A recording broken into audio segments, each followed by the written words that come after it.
ఎంపీల సస్పెన్షన్ గురించి చెప్పేసి చెప్పండి.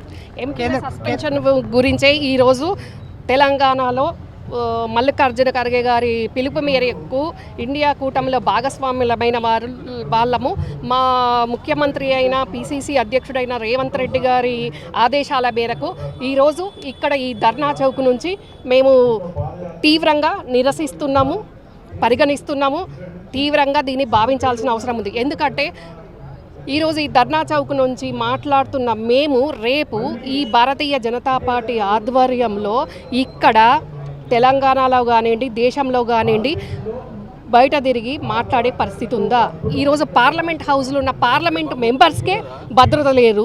వాళ్ళను ప్రశ్నించే గొంతులను మరి ప్రజాస్వామ్యాన్ని కూని చేసి మరి పార్లమెంటును కబ్జా చేసే విధంగా భారతీయ జనతా పార్టీ మోడీ గారు, అమిత్ షా గారు ఆ రకంగా వ్యవహరించి ఏకపక్షంగా వాళ్ళ బిల్లులను పాస్ చేసుకున్నారు.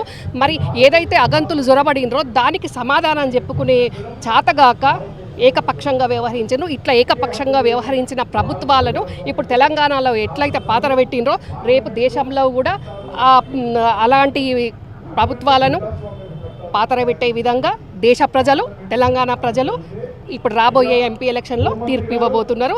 ఏదైనా దేశానికి భద్రత, భరోసా, భవిష్యత్ అంటేనే Congress party. Thank you madam.